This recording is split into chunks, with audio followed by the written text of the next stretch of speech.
Lewap vilayetinde turan güýçli ýel sebäpli köçelere gum, çäge we hapa-hupalar üýşdi. Ýollaryň gyralarynaky plakatlary tozan basdy.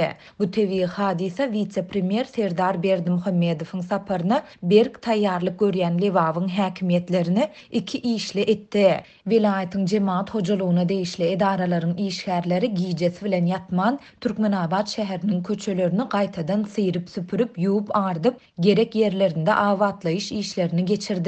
21 dekabrda ýerden saat 9:10 aralygynda Türkmenistanyň bir näçe vilayetiniň çäginde güýçli ýel turdy.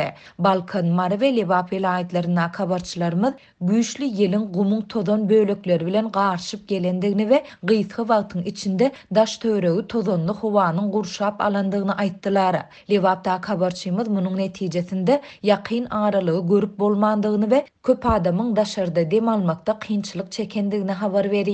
Köçä çykan sagat adamlar hem kislorod yeter yetmezçiliginden dem almakda kynçylyk çekdi.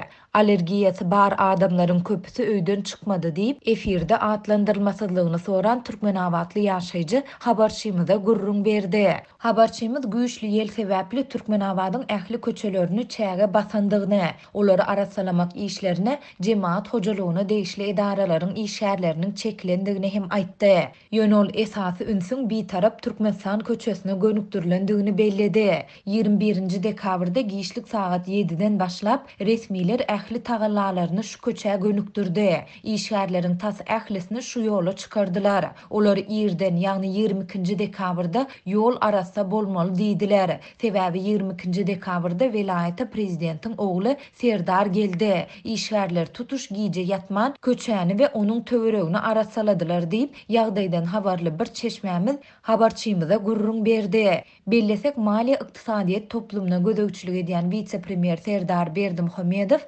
vilayetlere edýän saparynyň çäginde 22 dekabrda Türkmenabad şäherine bardy. Lewabyň häkimiýetleri onuň saparyna arasaçylyk işlerini geçirip, geçen hepdäniň ahirinde taýýarlyk görüp başlapdy. Habarçymyz bu taýýarlyklaryň puwja çykandygyny aýdyp, 21 dekabrda akşam we 22 dekabrda daňdan cemaat işgärleriniň bir tarap Türkmenistan köçesiniň ortasyndaky we gyrasyndaky alümin deshalary elde ýuwup köçeleri süpürmeli bolandygyny belledi.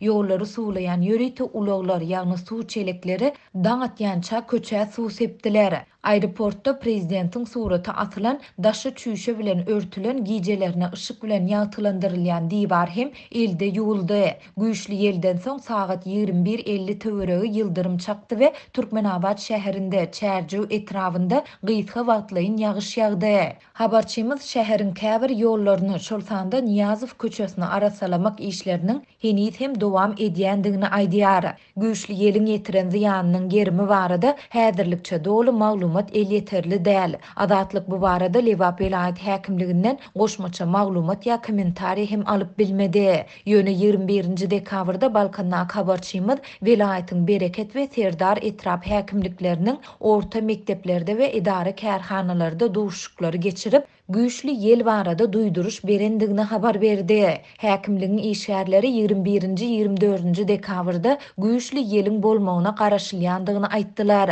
Olar adamlary seresaply bolmana çağırdylar. Olar köçelerdäki köne sim sütünlerinden we köne awtobus duralwalaryndan daş bolmagy hem duýdurdylar diýip Balkanly bir ýaşaýjy habarçymyza beren maglumatynda aýtdy. Türkmen häkimiýetleri ýurtda bolýan tebii hadisalar barada ne öňünden ne de ýanyndan açaçan beýanat bilen çykyş edýärler. Şeýle-de tebii hadisalaryň netijeleri, ilata ýetiren täsirleri barada hem hiç ýyly mesele gozulmaýar. Bu barada adatça döwlet gödöwçiligindäki türkmen media serişdelerinde de hiç ýyly habar berilmeýär. Şol bir wagtda Türkmen prezidenti Gurbanguly Berdimuhammedow daşary ýurtlarda bolýan tebii hadisalara ýygy-ýygydan gynanç bildirýär. 14 dekabrda Berdimuhammedow Birleşen Ştatlaryň prezidenti Joe Biden'a ýurdun Kentucky ştatynda bolup geçen güýçli harasat zerarly gynanç hatyny iýerdi.